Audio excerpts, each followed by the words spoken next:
सर्वांना नमस्कार. मिशन आरंभ उपक्रमांतर्गत इयत्ता 8वी मागील प्रश्नपत्रिकांच्या या ठिकाणी ऑनलाईन क्लासेस सुरू आहेत. आपण यापूर्वी 2017 फेब्रुवारी 2017 ची प्रश्नपत्रिका पाहिलेली आहे. आजच्या तासिकेला आपण या ठिकाणी 2018 ची जी क्वेश्चन पेपर आहे त्यामधील गणिताचे जे 26 ते 40 प्रश्न आहेत त्या प्रश्नांची या ठिकाणी आपण सखोल अभ्यास करणार आहोत. प्रथमतः मी माझा परिचय करून देतो. मी श्री घुले सुनील रखमाजी, केंद्र प्रमुख मान्हेरे या ठिकाणी कार्यरत आहे, तालुका अकोले. तर आपण आज गणित विषयाच्या संदर्भामध्ये प्रश्न क्रमांक 26 ते 40 2018 चे क्वेश्चन पेपर आहे. तर या प्रश्नपत्रिकेतील 26 ते 40 या प्रश्नांचा अभ्यास या ठिकाणी करणार आहोत. या ठिकाणी प्रश्न क्रमांक 26 पहा. आपल्या समोर या ठिकाणी प्रश्न दिलेला आहे.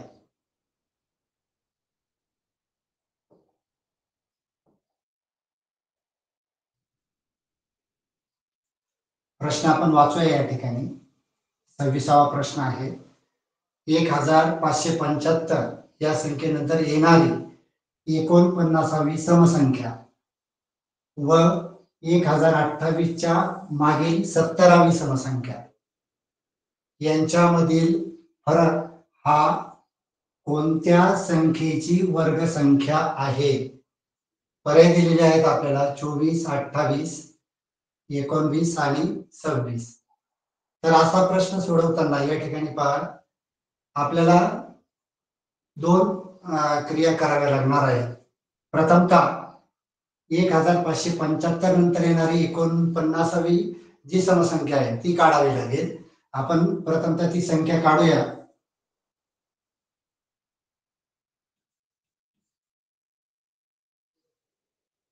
तर याच्यानंतर येणारी पहिली जी समसंख्या आहे 1575 नंतर येणारी पहिली समसंख्या आहे 1576.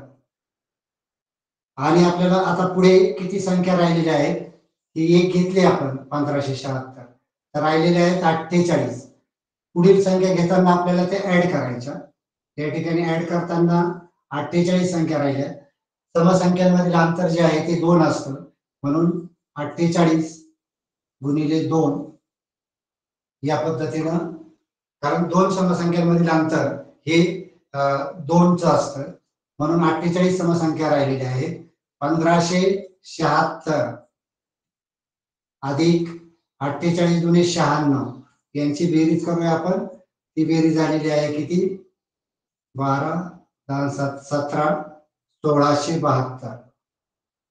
म्हणजे 1575 नंतर येणारी जी 49वी समसंख्या आहे ती आहे 1672. आता आपण 1028 नंतर पूर्वी मागची संख्या काढायची. आपल्याला मागची संख्या काढताना सुद्धा आपण याच पद्धतीने करणार आहोत. या ठिकाणी मागची पहिली समसंख्या आहे 1026. आणि आता आपल्याला राहिल्या किती? 69 संख्या राहिल्या. ही पहिली घेतलेली आहे आपण. मागची काढताना मात्र मायनस करायची आहे आपल्याला, लक्षात घ्या. ज्यावेळेस आपल्याला मागील संख्या विचारली जाते त्यावेळेस आपण काय करतो? मायनस करतो. आता या ठिकाणी राहिल्या संख्या 69 गुणिले 2 बरोबर या ठिकाणी 1026. 69 दुणे 138.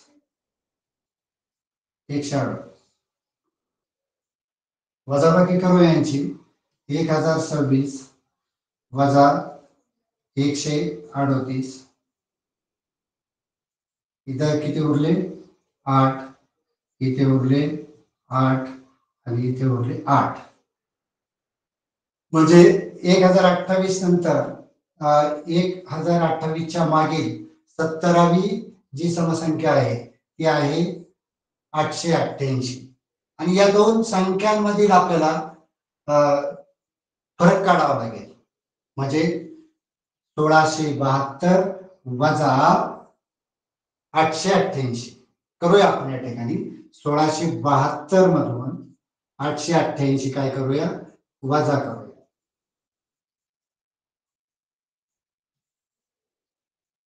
या ठिकाणी 12 8 गेले 4 राहिले इथे 8 राहिले आणि इथे राहतील 7 राहतील म्हणजे 784 ही वजाबाकी आलेली आहे हा फरक आलेला आहे या दोन संख्यांमध्ये आता आपल्याला काय विचारलेलं आहे ते नीट पहा ही जी संख्या आहे 784 ही कोणाचा वर्ग आहे आपले 1 ते 30 पर्यंत वर्ग पाठ असणं आवश्यक आहे लक्षात घ्या या ठिकाणी 784 हा आहे 784 वर्गमुळात 784 बरोबर हा आहे 28 चा वर्ग हा आहे 28 चा वर्ग म्हणून पर्याय क्रमांक 2 लक्षात घ्या आपण प्रथमतः काय काढली आपण 1575 नंतरची 49वी समसंख्या ती आली 1672 त्यानंतर 1028च्या मागील 70वी जी समसंख्या आहे ती आली 1000 आपले सॉरी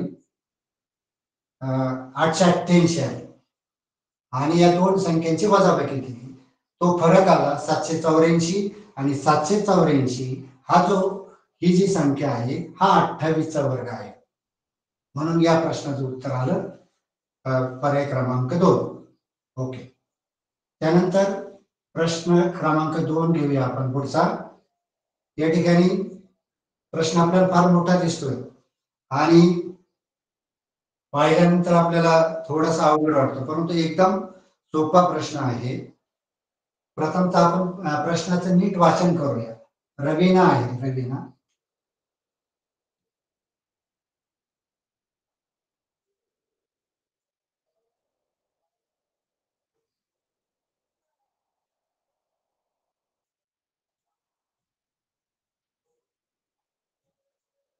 रवीना आणि इकडे आहे काजल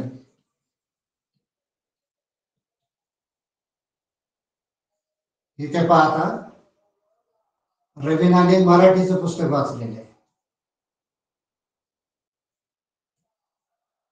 आणि काजलने इतिहासाचं पुस्तक वाचलं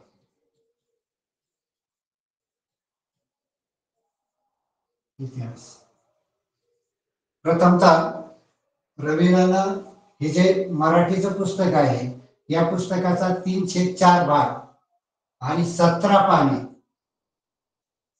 पाने वाचली तेव्हा 28 पाने शिल्लक राहील तर आपण प्रथमतः काय करूया की मराठीची पाने एक्स होती मराठी पुस्तकाची जी पाने आहे ती पाने आपण एक्स मानूया मराठी पुस्तकाची पाने एक्स होते असं आपण मानूया मग आता आपण मांडणी करूया समीकरणामध्ये या ठिकाणी मराठीच्या पुस्तकाच्या एकूण पानाचा 3/4 भाग म्हणजे 3x/4 आणि किती पाने वाचली नंतर तिने 17 पाने वाचली तेव्हा 28 पाने उरली तेव्हा किती पाने उरली 28 पाने उरली ही आहे मराठी पुस्तकाची एकूण पाने ही एक्स आहे या पद्धतीने आपण मांडणी केली ही मांडणी लक्षात घ्या सर्वांनी या ठिकाणी 3x/4 हा भाग वाचला तिने अगोदर आणि वाचल्यानंतर 17 पाने परत वाचली त्यानंतर एवढं वाचून झाल्यानंतर उरलेली पानांची संख्या आहे 28 म्हणजे यांची जर बेरीज केली आपण ते आपले एकूण पाने मिळतील आणि मराठी भाषेची एकूण पाने आपण एक्स मानलेली आहे हे समीकरण आपण सोडूया या ठिकाणी 3x/4 अधिक 45 बरोबर एक्स 4 ने गुणून घेऊया आपण 3x अधिक 4 ने गुणल्यानंतर काय होईल इथे 4 ने गुणल्यानंतर या ठिकाणी दोन्ही बाजूंना आपल्याला 4 ने गुणावं लागेल, म्हणजे इथे झाली 180 बरोबर 4 ने x ला पण गुणावे लागेल, म्हणजे इथे 4x आहे. आता आपण काय करूया, आपण याची बाजू बदलल्यानंतर हे 3x उजव्या बाजूला जातील, 3x 4x मधून 3x गेले म्हणजे इथे x राहिले आणि इकडे 180. म्हणून या ठिकाणी मराठी जी पुस्तकाची जी पाने आहेत ती पाने आली 180. आता आपण इतिहासाची पाने काढूया. प्रथमतः या ठिकाणी इतिहासाच्या पुस्तकाचा किती भाग वाचला तिने? 3/5 भाग व 20 पाने वाचली, तेव्हा 26 पाने शिल्लक राहील. म्हणजे या सर्वांची आपल्याला बेरीज करावी लागेल. इतिहासाची पाने आपण y म्हणू, इतिहासाची पाने y म्हणू आपण थोडं, आणि याची रचना करूया आपण. म्हणजे 3y/5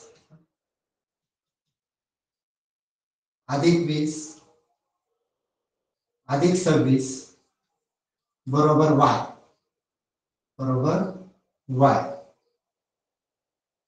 तर या ठिकाणी हे समीकरण आपण शॉर्ट करूया.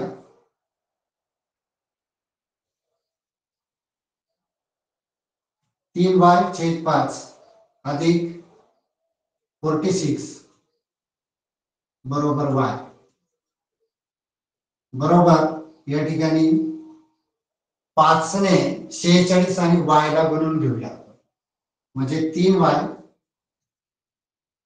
अधिक 46 ला 5 ने गुणल्यानंतर 230 येते आणि इकडे पण 5y होते, 5y. आता आपण समीकरण हे सोडूया, इकडे घेऊया पुढे. 3y आपण उजव्या बाजूला नेल्यानंतर या ठिकाणी 5y वजा 3y बरोबर 230. 230 म्हणजे 2y बरोबर 230, म्हणून y बरोबर 115. हे y हे काय मानले आपण? इतिहासाची पाने मानली. इतिहासाची पाने आहेत 115 आणि मराठीची पाने आहेत 180. काय विचारलंय आपल्याला? तर रवीनाच्या पुस्तकाची पाने काजलच्या पुस्तकाच्या पानांपेक्षा कितीने जास्त आहे? रवीनाची पुस्तकाची पाने किती आहेत? 180 आहे. आणि काजलच्या पुस्तकाची इतिहासाची जी पानं आहेत ते आहेत 115. आपण मायनस करूया, 115 आहेत. हे वजाबाकी केल्यानंतर 65.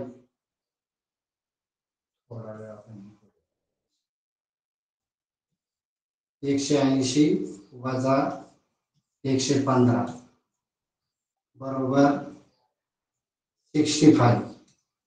म्हणजे कितीने जास्त आहे? तर 65 ने जास्त आहे. पर्याय कुठे आहे? 65. पर्याय नंबर 1 हा या ठिकाणी आपल्याला उत्तर सांगता येईल या प्रश्नाचं.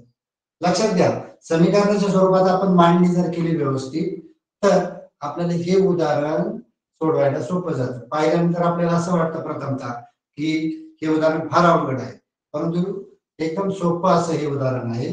जर आपण समीकरणाच्या माध्यमातून सोडवलं तर ते आपल्याला लवकर सुटेल.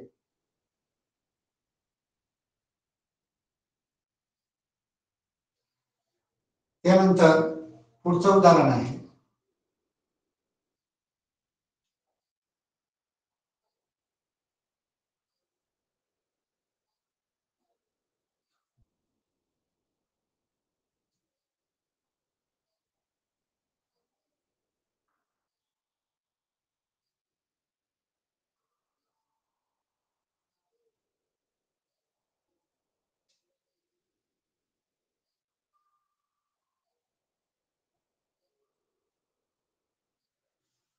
ठीक आहे. आता या ठिकाणी उदाहरण क्रमांक 28 पाहूया आपण.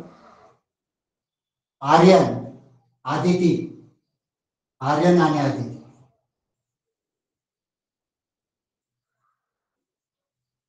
आर्यन आणि आदिती.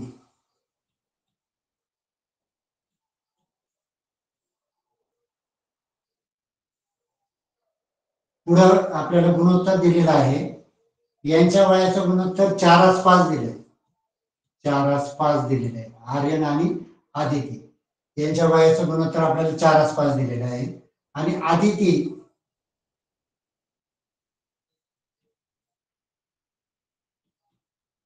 आणि अथर्व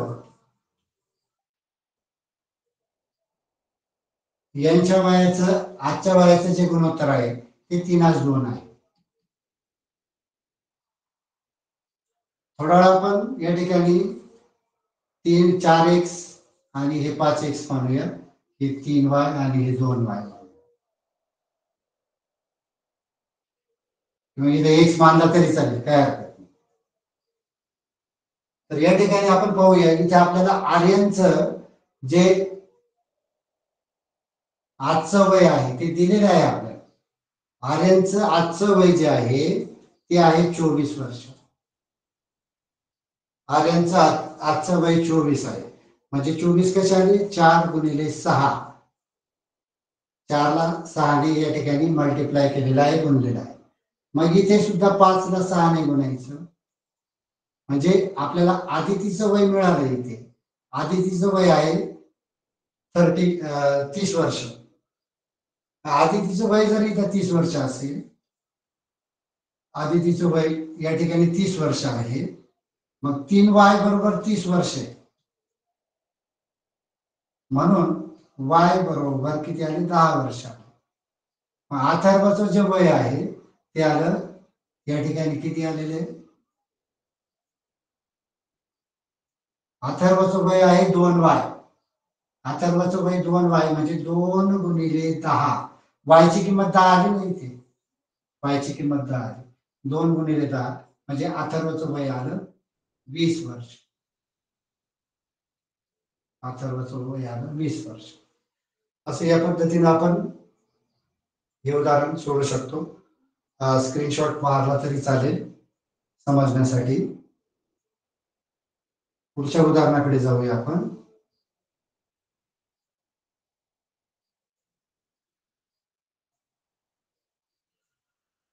या ठिकाणी पुढचं एक्झाम्पल आहे, एकदम सोपं आहे. आपण फक्त त्या उदाहरणाचं नेमकं आपल्याला आकलन होणं आवश्यक आहे. उदाहरण पाहिल्यानंतर आपल्याला वाटतं की थोडंसं आवाक्याच्या बाहेरचं आहे. एकदम सोपं उदाहरण आहे. या ठिकाणी कंसामध्ये दिलेलं आहे, इथे वर्गमुळामध्ये आपल्याला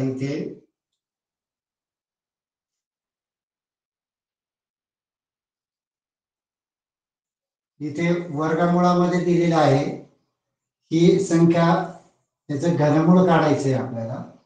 आणि हिचं वर्गमूळ काढायचं आहे. इथे वर्गमूळ काढायचं आहे.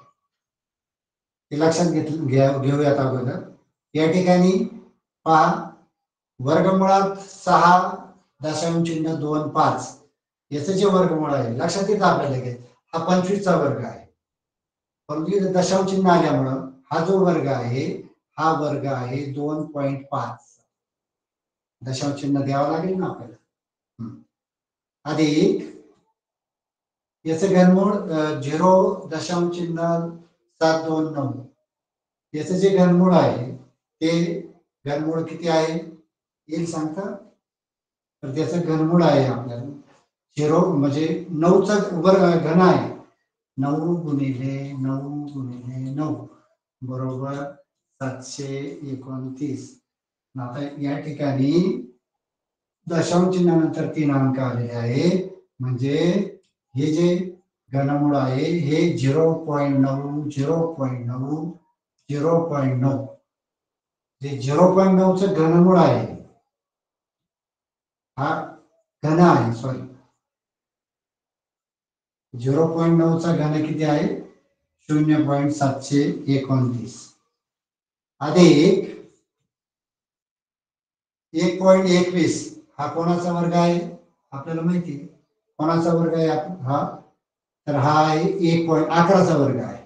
1.1 छेद हे पण आपल्याला लक्षात आलं पाहिजे. 20, 25 हा कोणाचा वर्ग आहे हे शोधताना एकदम सोपं आहे. या ठिकाणी 25 चा वर्गमूळ 5 असतं आणि या ठिकाणी हे 20 जो आहे हे क्रमवार कोणत्या दोन संख्यांचा गुणाकार आहे? दोन क्रमवार संख्या. तर 4 गुणिले 5 याच्यातला लहान अंक घ्यायचा, तो झाला 45. म्हणजे 45 चा वर्ग आहे 20, 25. म्हणून या ठिकाणी याचं जे वर्गमूळ येणार आहे ते 4.5 आणि कंसाचा वर्ग दिलेला आहे आपल्याला. पुढे सोडूया आपण. यांची ऍडिशन करायची आहे आपल्याला. सोपी आहे एकदम. हे 0.9 0.1 मध्ये मिळवल्यानंतर 2 होतील आणि ते 2 याच्यामध्ये इथे 2.5 अधिक 2 छेद 4.5 आणि याचा वर्ग दिलेला आहे. पुढे यांची ऍडिशन करूया आपण. 4.5 छेद 4.5 आणि यांचा स्क्वेअर, यांचा वर्ग आहे. बरोबर 4.5 गेले दोन्ही बाजू. इथे 1 चा वर्ग, 1 चा वर्ग बरोबर 1. आता या ठिकाणी आपल्याला कुठे आहे पर्याय? पर्याय आहे पर्याय नंबर 2. पर्याय नंबर 2 हे या प्रश्नाचं बरोबर उत्तर आहे. स्क्रीनशॉट काढून घ्या आपल्या माहितीसाठी.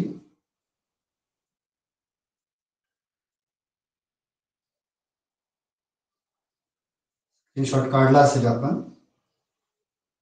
ठीक आहे, नेक्स्ट क्वेश्चन घेऊया आपण. अतिशय महत्वाचा प्रश्न आहे पहा. या ठिकाणी आपल्याला त्रिकोणाची संकल्पना जर समजली असेल तर या प्रश्नाचं अचूक उत्तर आपल्याला देता येईल. या ठिकाणी काय दिलेलं आहे आपल्याला की खालील पर्यायात त्रिकोणासाठी 3 बाजूंची मापे दिली आहेत. तिन्ही बाजूंची मापे दिलेली आहेत. यावरून कोणत्या पर्यायातील त्रिकोण रचना होणार नाही, कोणता त्रिकोण तयार होणार नाही असे विचारले जाते. त्रिकोण रचना जेव्हा होते तेव्हा एक गोष्ट लक्षात ठेवायची की त्रिकोणाच्या कोणत्याही 2 बाजूंची बेरीज ही तिसऱ्या बाजूच्या बेरजेपेक्षा मोठी आली पाहिजे. कशी आली पाहिजे? मोठी आली पाहिजे. कोणत्याही 2 बाजूंची बेरीज, कोणत्याही 2 बाजू या तिसऱ्या बाजूपेक्षा या बाजू मोठी असते, मोठी बेरीज आली पाहिजे. म्हणजे त्रिकोणाच्या 2 बाजूंची बेरीज, 2 बाजूंची बेरीज ही मोठी आली पाहिजे. कशा कोणापेक्षा? त्रिकोणाच्या तिसऱ्या बाजूपेक्षा. त्रिकोणाच्या तिसऱ्या बाजूपेक्षा.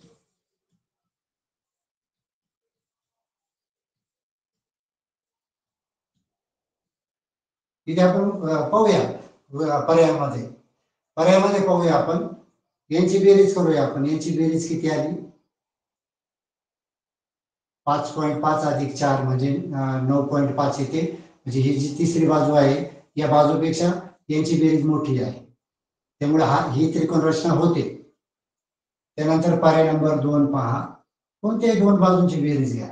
म्हणजे ह्या 2 बाजूंची बेरीज केली आपण. या 2 बाजूंची बेरीज किती आली? 8.9 आली. हिच्यापेक्षा मोठी आहे? हिच्यापेक्षा नक्कीच मोठी आहे, म्हणून ही त्रिकोण रचना पण होऊ शकते. त्यानंतर पर्याय नंबर 3 पहा. कोणत्याही 2 बाजू घ्या आपण. या ठिकाणी या 2 बाजू घेतल्या आपण, या 2 बाजूंची बेरीज केली तर या 2 बाजूंची बेरीज किती आली? 7.6 आली.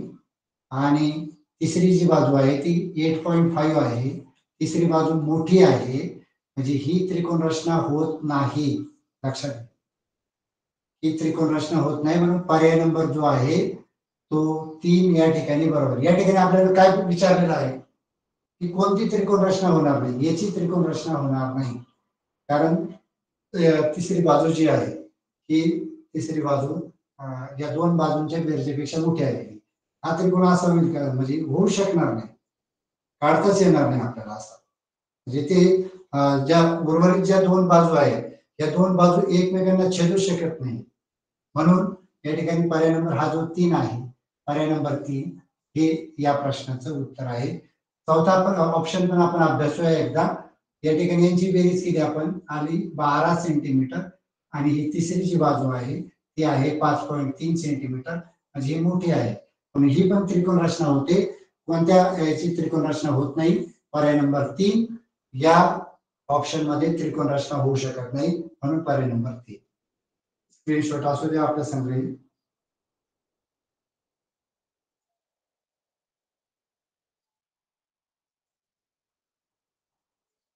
ठीक आहे, पुढे चलूया. Next example. उदाहरण व्यवस्थित वाचायचं. उदाहरण व्यवस्थित वाचल्यानंतर आपल्याला सर्व आठवतं, कारण आपला सराव भरपूर झालेला आहे, परंतु प्रश्न मोठा दिसला की आपण गोंधळून जातो बऱ्याच वेळा. या ठिकाणी आपल्याला 2 अचूक पर्याय निवडायचे आहेत. 2 अचूक पर्याय निवडताना या ठिकाणी आपण प्रथमतः हे एक्झाम्पल पाहूया. काय दिलेलं आहे या एक्झाम्पल मध्ये? एका बैलगाडीच्या चाकाचा व्यास दिलेला आहे. किती आहे? 1.4 मीटर आहे. त्या गाडीने प्रवास करताना गाडीच्या चाकाचे 750 फेरे पूर्ण झाले, तर त्या बैलगाडीने किती अंतर कापले असेल? अंतर विचारलेलं आहे. आता आपल्याला बैलगाडीचे जे चाक आहे या चाकाचा काय दिलेला आहे? आपल्याला व्यास दिलेला आहे. व्यास, हा जो चाकाचा व्यास आहे हा आहे 1.4 मीटर दिलेला. 1.4 मीटर. यावरून आपल्याला अगोदर काय काढावं लागेल की 750 फेरे मारलेले आहेत या चाकाने. म्हणजे हे चाक इथे आहे समजा, याचा एक फेरा कधी पूर्ण होईल? हे चाक असं फिरत फिरत पुढे गेल्यानंतर जेव्हा असं फिरत जाते असं, आणि जेव्हा समजा इथपर्यंत गेल्यानंतर हा पॉइंट परत इथे येतो, हा पॉइंट इथे आल्यानंतर या चाकाचा एक फेरा पूर्ण झालेला असेल. मग हे एक फेरा म्हणजे काय आहे? तर एक फेरा म्हणजे या चाकाची परीघ काढायचा आहे आपल्याला. या चाकाचा आपल्याला काय काढायचं आहे? परीघ काढायचं आहे. मग आता हे चाक जे आहे ते वर्तुळाकृती, म्हणजे चाकाचा परीघ आपल्याला प्रथम काढावा लागेल. आपण चाकाचा परीघ काढूया. चाकाचा म्हणजे वर्तुळाचा, चाकाचा परीघ आपण काढूया. चाकाचा परीघ आपल्याला किती दिलेला आहे? आपलं काढायचं आहे. त्याचं सूत्र आहे पाय डी. पाय डी किंवा 2 पाय आर असं आपण म्हणतो. आता इथे पाय डी का घेतलं मी? तर आपल्याला इथे व्यास दिलेला आहे त्यांनी डायरेक्ट. व्यास हा त्रिज्येच्या दुप्पट असतो, म्हणून या ठिकाणी पाय डी घेतलं. तर 22/7 गुणिले 1.4 यांचा आपण परीघ काढूया.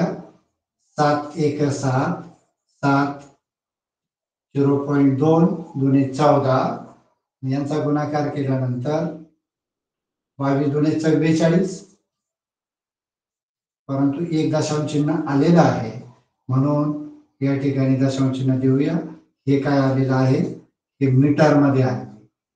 परीघ हा मीटर मध्ये असतो. म्हणजे एका फेरीमध्ये हे किती अंतर कापलेलं असेल या चाकानं? तर 4.4 मीटर. आणि असे किती फेरे घेतले?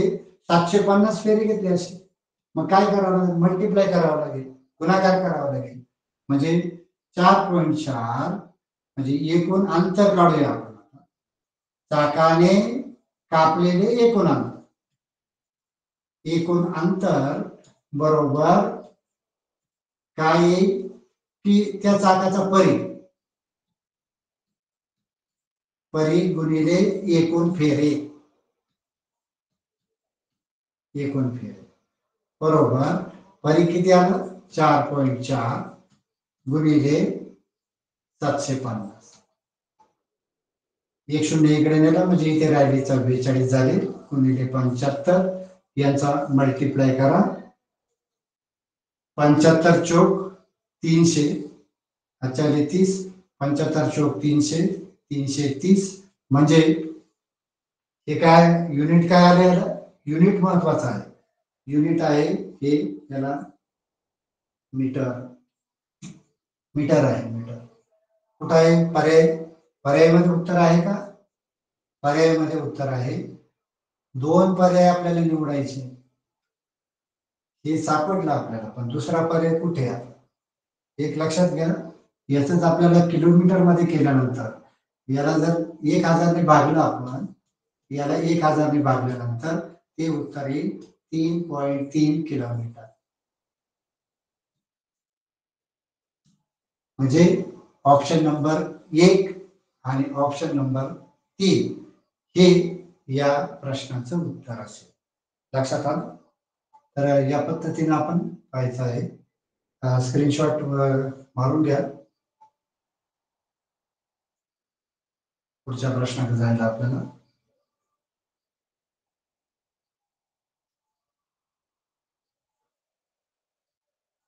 ठीक आहे, नेक्स्ट क्वेश्चन.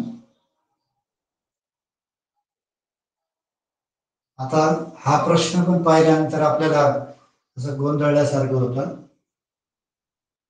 परंतु प्रश्न जर नीट वाचला आपण, प्रश्न जर नीट वाचला आपण तर एकदम सोपा आहे, एकदम सोपा आहे.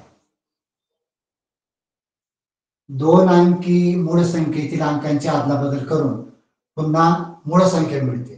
म्हणजे मूळ संख्या आपल्याला माहित असणं आवश्यक आहे. 2 अंकी मूळ संख्या आपल्याला ज्या आहेत त्या माहित असणं आवश्यक आहे. पहिली 2 अंकी मूळ संख्या आहे 11, 13, 17, 19, त्यानंतर पुढे 23, 29, 31, 37, 41, 43, 47, 53, 59, 61, त्यानंतर 67, 71, 73, 79, 83, 89 आणि 97. या ठिकाणी या संख्या आपण सर्व मूळ संख्या लिहिलेल्या आहेत. कोणत्या संख्यांची अदलाबदल केल्यानंतर पुन्हा मूळ संख्या मिळते ते पाहूया आपण. या ठिकाणी याची अदलाबदल केली 1 ची तर पुन्हा आपल्याला 11 ही संख्या मिळते, पण ही संख्या आपल्याला घ्यावी लागेल कारण आपल्याला बेरीज करायची, ही घ्यावी लागेल आपल्याला. त्यानंतर 13 जी आहे याची अदलाबदल केली आपण 13 ची तर ती 31 ही पण मूळ संख्या आहे, पण ही पण घ्यावी लागेल आपल्याला. त्यानंतर 17 ची उलट केल्यानंतर 71 मिळते, म्हणजे पुन्हा मूळ संख्या मिळते आपल्याला, म्हणून ती पण घ्यावी लागेल. ही 19 ची उलट केल्यानंतर 91 होते, 91 ही मूळ संख्या नाही, ती संयुक्त संख्या आहे, म्हणून ही संख्या घ्यायची. पुढे 23 ही उलटी केल्यानंतर 32 होतील, ही सुद्धा घ्यायची नाही. 29 ही पण घेता येणार नाही. 31 घ्यावी लागेल आपल्याला, 31. त्यानंतर 37 चे उलटे केल्यानंतर 73 मिळते, ती पण घ्यावी लागेल, ही घ्यावी लागेल, ही पण घ्यावी लागेल. 41 ची उलटी केल्यानंतर 14 होतात, ही घेता येणार नाही. 43 ची उलटी केल्यानंतर 34, 34 संयुक्त संख्या होते, इथे 74 होतात, ही घ्यायची नाही, ही पण घ्यायची. त्यानंतर 53 ही उलटी केल्यानंतर ही 35 होतात, ही पण घेता येणार नाही. 59 हे 95 होतात, ही पण घेता येणार नाही. 16 होतात, ही नाही घेता येणार. 76, 71 घ्यावी लागेल. 71 उलटी केल्यानंतर 17 होते, ही घ्यावी लागेल. आणि 73 पण घ्यावी लागेल कारण 37 होते. 79 जी आहे 79 पण आपल्याला घ्यावी लागेल कारण 79 चे 97 होतात. 83 घेता येणार नाही आपल्याला, 89 पण घेता येणार नाही आपल्याला, ही 97 घ्यावी लागेल. यांची सगळ्यांची आपल्याला ऍडिशन करायची, यांची ऍडिशन करायची. किती संख्या आली? 1 2 3 4 5 6 7 8 9. याची बेरीज करूयात आपण. 3 आणि 1 4, 7 आणि 4 11, 1 12, 7 19 आणि 1 20, 20 आणि 3 23, 23 आणि 16, 23 आणि 16 किती झाले? 39. 39 अशी 9 हातच्या आले 3, 3 आणि 9 12, 12 12 12 आणि 14 26 आणि 7 33, 33 आणि 6 39 आणि 1 40 आणि 2 42, 429 बेरीज झाली. आणि आपल्याला काय विचारले आता? जी काही बेरीज येणार आहे म्हणजे पुन्हा मूळ संख्या अशा मिळालेल्या सर्व मूळ संख्यांची बेरीज केली आपण, ती आली 429. ही बेरीज 600 पेक्षा कितीने कमी अगर जास्त आहे? आता ही कमी आहे ना, म्हणून आपल्याला 600 मधनं ही कमी करावी लागेल. 600 मधनं कमी केली आपण, 600 लिहिले इथे, मायनस केल्यानंतर इथे 1, इथे राहिला 7, इथे राहिला 1, म्हणजे 171 ने काय आहे? 171. 600 पेक्षा कमी आहे ना, इथे 2 पर्याय दिले, इथे गोंधळ होईल आपला. इथे 171 ने जास्त आहे असं दिलं, हा ऑप्शन येणार नाही. कमी आहे ना, 600 पेक्षा कमी आहे, म्हणून ऑप्शन क्रमांक 4.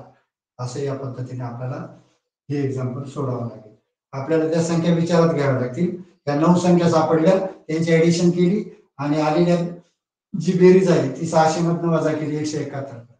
पुढे स्क्रीनशॉट घ्या एकदा. ओके,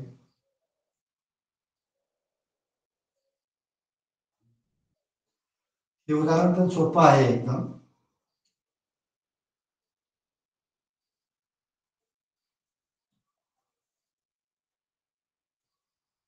त्या ठिकाणी वर्गमुळात परत वर्ग दिलाय, परत वर्गमूळ दिलाय. इथे पाहिल्यानंतर आपल्याला थोडस वेगळं वाटतं, परंतु एकदम सोपं आहे. शॉर्ट मध्ये मी सांगतो हे उदाहरण आपल्याला कसं सोडवायचं आहे.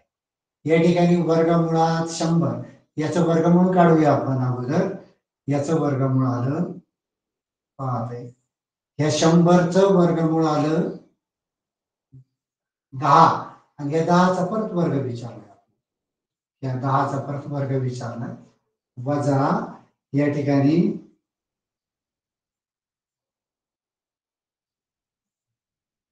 हा जो 64चा वर्ग दिलेला आहे इथे, 64चा वर्ग गुणिले 1/6. यानं जर आपण 6 छेद स्क्वेअर रूट 36. बरोबर किती विचारले आपल्याला? बरोबर किती? या ठिकाणी 10चा वर्ग केल्यानंतर तो परत 100 होईल. 10चा वर्ग 100 आणि त्याचं वर्गमूळ काढायचे. याचं वर्गमूळ परत 10 येणार आहे. याचं वर्गमूळ किती? 10 येईल. वजा 64/13. आणि याचं घनमूळ काढायचं आपल्याला. याचं काय काढायचं आहे? घनमूळ. याचं वर्गमूळ 6 येते, इथं सोडवलं आपण 6. याचं वर्गमूळ आलं 100चं वर्गमूळ आलं 10, वजा 64चं घनमूळ आलं 4, 64चं घनमूळ 4 छेद 6, बरोबर 10तनं 4 गेले, 6 राहिले, छेद 6 राहिले, 6 एके 6, 6 एके 6, उत्तर आलं 1 आलं उत्तर. पण आपल्याला या ठिकाणी अचूक 2 पर्याय शोधायला सांगितलेले आहे. एक पर्याय आहे, पर्याय नंबर 4 ला 1 दिलेला आहे आपल्याला. अजून 1 हा उत्तर असलेला अजून दुसरा पर्याय आहे का? पाहूया. 2 घातांक 3 आहे, हा नाही होऊ शकत. 8 घातांक 8 आहे, हा पण नाही होऊ शकत. इथे पाहिल्यानंतर 10 घातांक 0, म्हणजे 3 आणि 4 या प्रश्नाचं उत्तर असेल. स्क्रीनशॉट एकदा मारून घ्या सर्वांनी.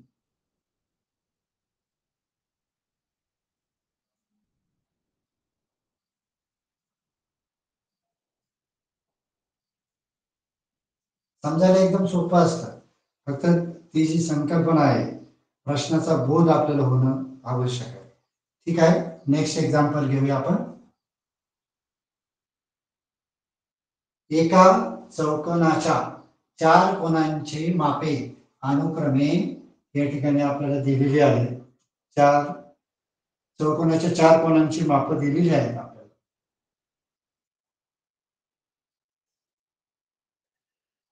काय माप दिलेली आहे?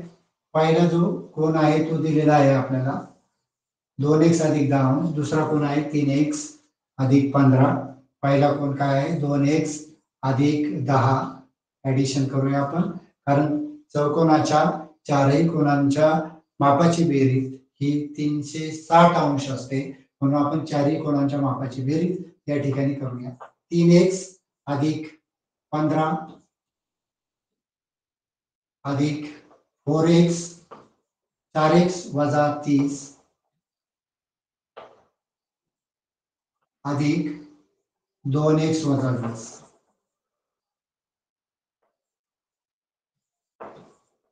बरोबर 360. आता प्रश्न आपण पूर्ण नाही वाचला, तर आपण अगोदर x ची किंमत काढतोय, कारण आपल्याला x ची किंमत काढावीच लागणार आहे. काय विचारलेलं आहे आपल्याला? चौकोनाच्या सर्वात लहान बाह्यकोनाचे माप किती? आता आपल्याला आतले कोण समजणं गरजेचं आहे, म्हणून आपण अगोदर x ची किंमत काढूया या ठिकाणी. यांचे जर आपण ऍडिशन केली 2x आणि 3x 5x झाले, 5x आणि 4x 9x झाले, आणि हे 2x म्हणजे इथे किती झाले 11x झाले.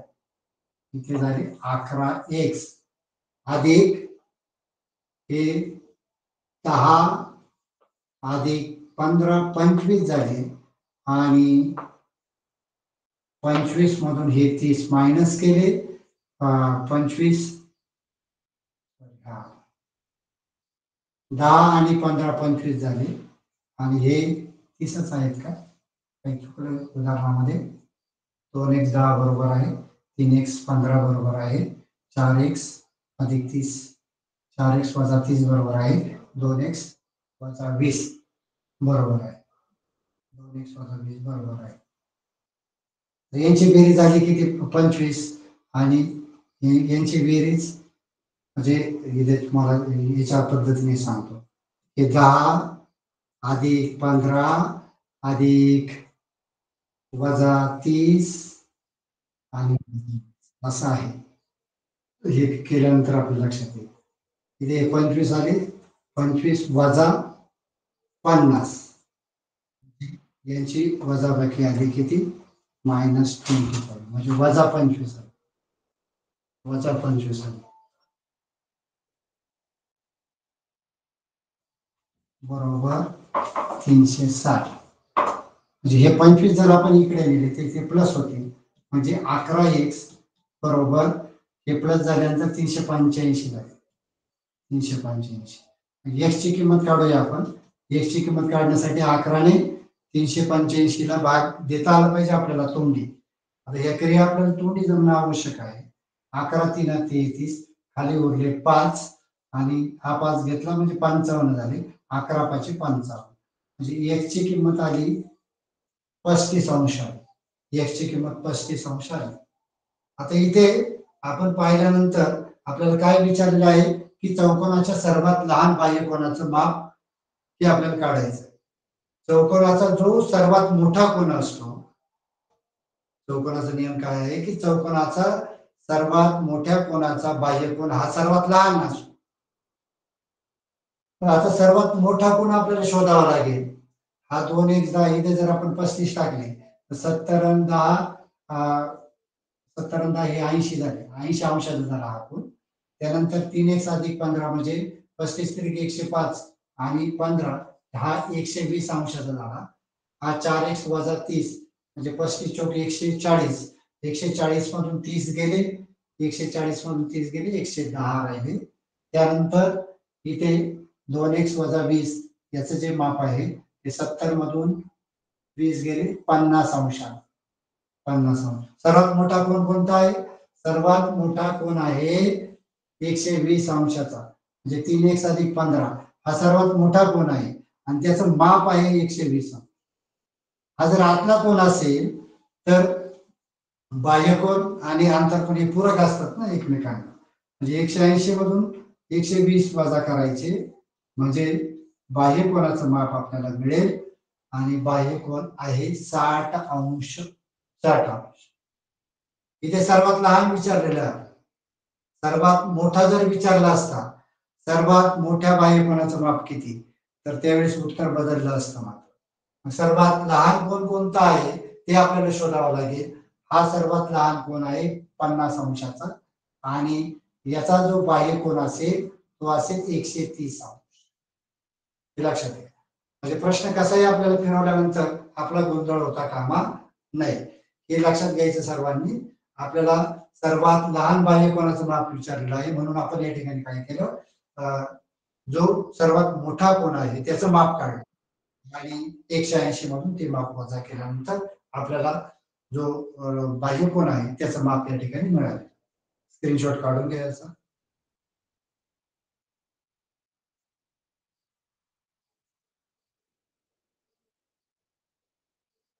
Okay, next question.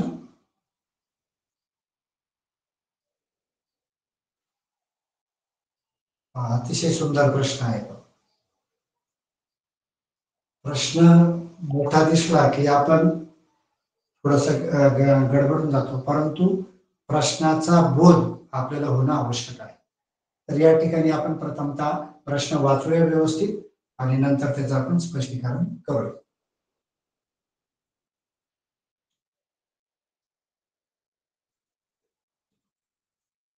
आपल्याला काय म्हटलेलं आहे की वीज पुरवठा करण्यासाठी 2 खांब सपाट जमिनीवर उभे केले आहेत. त्यांची उंची 20 मीटर आणि 28 मीटर अशी असून त्या 2 खांबांमधील अंतर पण दिलेले आहे 15 मीटर आहे. तर त्यांची वरची 2 टोके जी आहेत ते खांब उभे आहेत. त्यांची वरची टोकं म्हणजे हे टोक आणि हे टोक, हे दोन्ही टोकं जोडायची आहेत. तर त्यांची वरील टोके परस्परांना जोडण्यासाठी कमीत कमी किती मीटर तार लागेल. आपण या ठिकाणी आकृतीकडे म्हणजे लक्षात घ्या तुमच्या. हा खांब आहे 20 मीटरचा, हा 20 मीटरचा आहे आणि हा खांब आहे आपला 28 मीटरचा. या 2 खांबांमधील अंतर जे आहे ते दिलेलं आहे आपल्याला. ते किती दिलेले आहे? 15 मीटर दिलेले आहे. सर्व मीटर मध्ये आहेत. एकक समान याच्यात असणं आवश्यक आहे. 15 मीटर दिलेलं आहे आणि आपल्याला काय विचारलंय की हा पॉइंट आणि हा पॉइंट आपल्याला जोडायचा आहे. हा जोडायचा आहे. तर ते जोडण्यासाठी आपल्याला कमीत कमी किती मीटर तार लागेल असं विचारलं. आता आकृती पाहिल्यानंतर आपल्याला लगेच लक्षात आलं पाहिजे की या आकृतीमध्ये पायथागोरस या ठिकाणी प्रमेय दडलेलं आहे.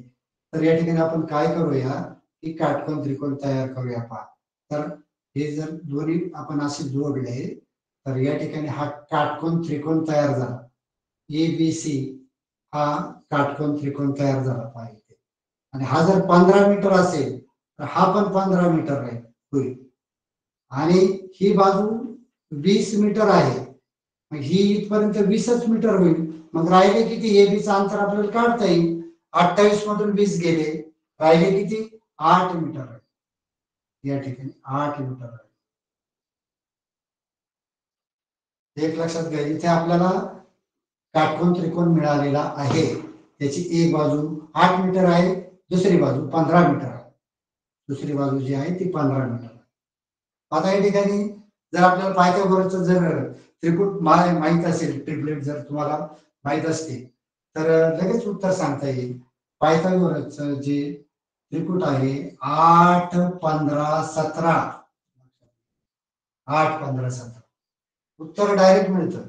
त्रिकूट आपलं पाठ असणं आवश्यक आहे. थोडीशी आयडिया सांगतो त्या संदर्भात पण. तर या ठिकाणी 8, 15, 17 ही बाजू आली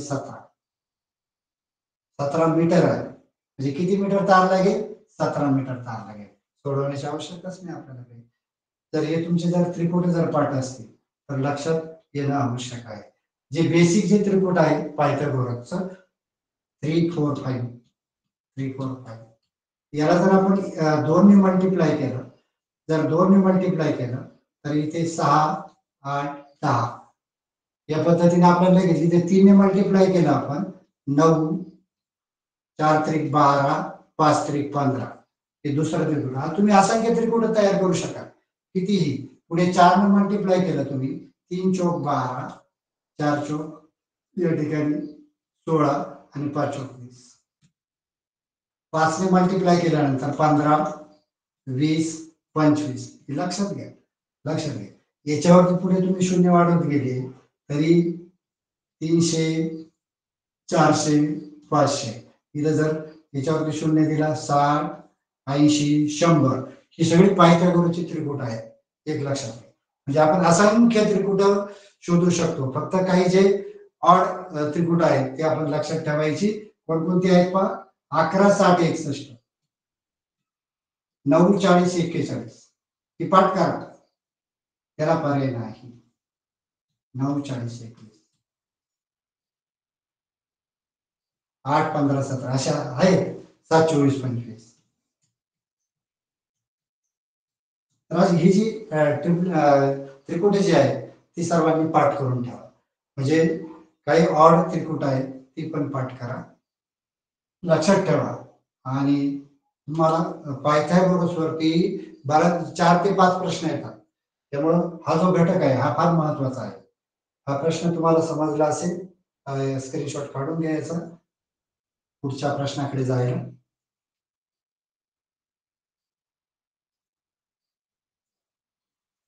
ठीक आहे. Next question. पुढील राशीचे अवयव कोणते? पुढील राशीचे अवयव कोणते? अवयव आपल्याला काढायचे आहे.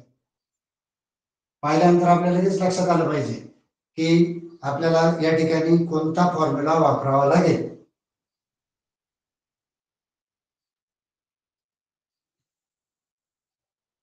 या ठिकाणी जर पाहिलं तुम्ही तर ए क्यूब मायनस बी क्यूब हा फॉर्म्युला आपल्याला वापरावा लागणार आहे.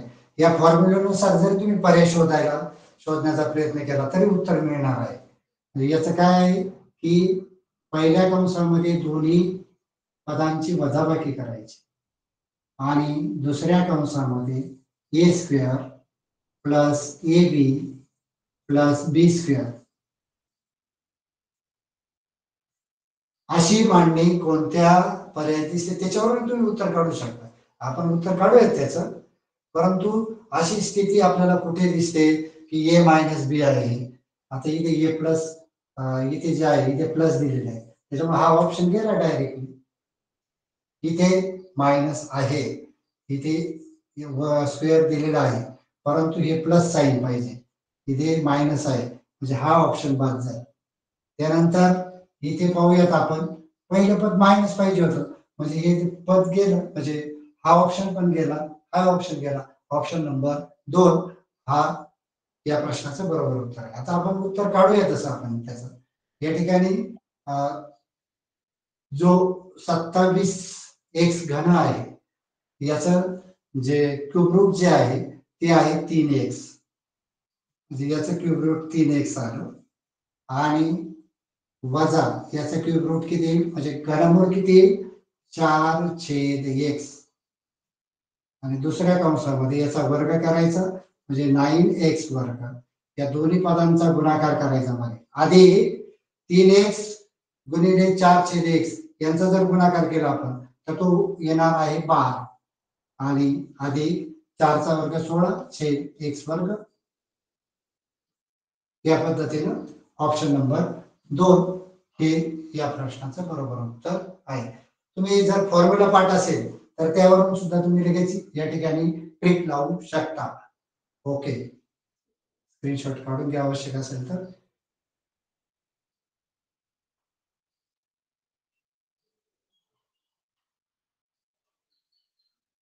पुढे 37वा प्रश्न आहे. 5x अधिक 16 .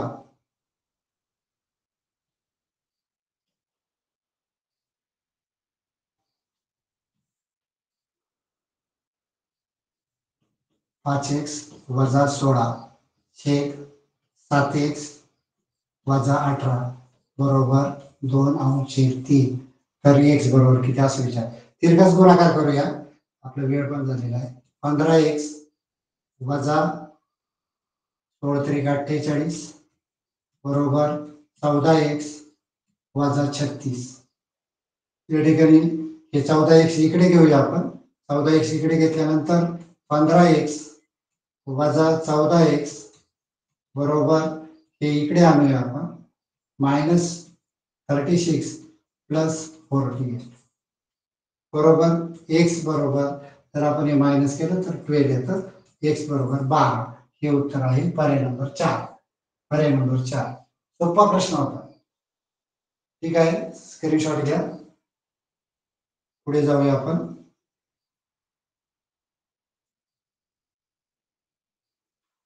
आदेश आपल्या घराच्या उत्तरेकडे 200 मीटर चालत गेला. नंतर काटकोनात पश्चिमेकडे वळून तो 150 मीटर अंतर चालत गेला. पुन्हा काटकोनात वळून तो उत्तरेकडे 300 मीटर गेला.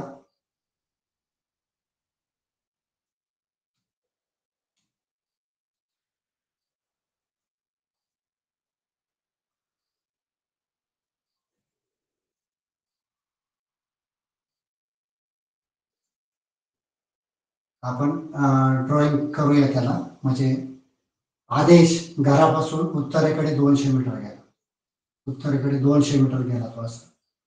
उत्तर दिशा वरती, ही वरची उत्तर दिशा, इकडं पश्चिम, इकडं पूर्व आणि खाली दक्षिण.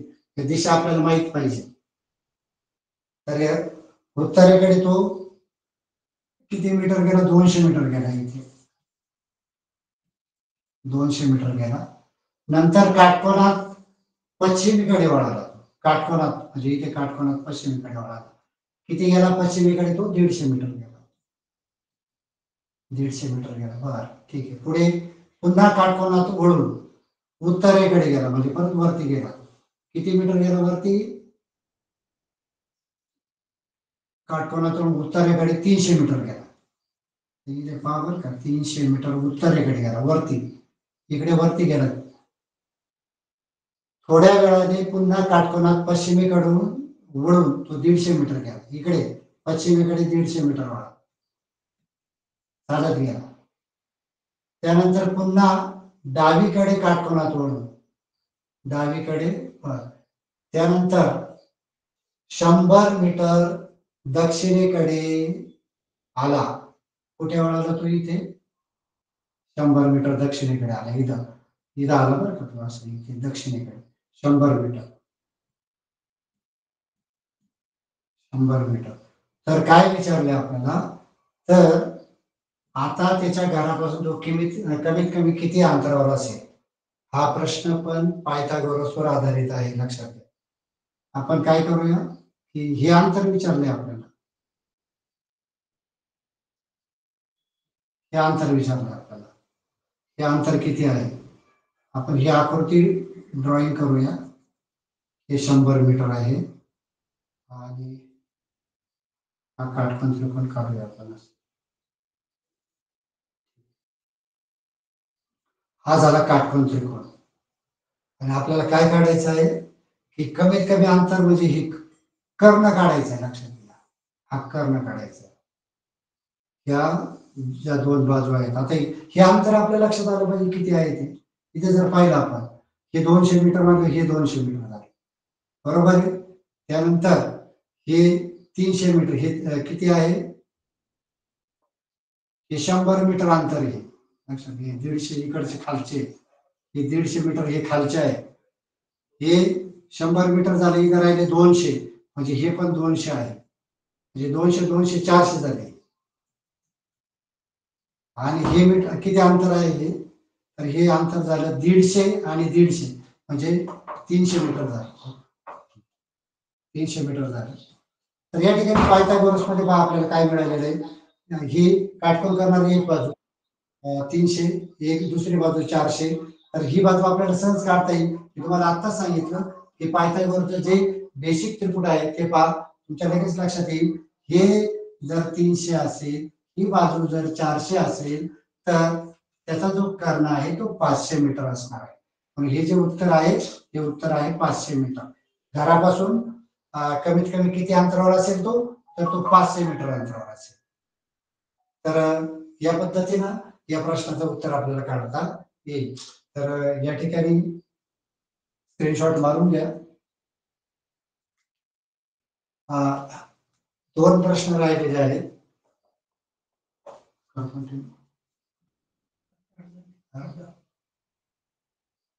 ओके, राहिलेले जे 2 प्रश्न आहेत, पुढचे प्रश्न ते उद्याच्या तासिकेला आपण घेणार आहोत. तर या ठिकाणी आपण थांबूया. धन्यवाद.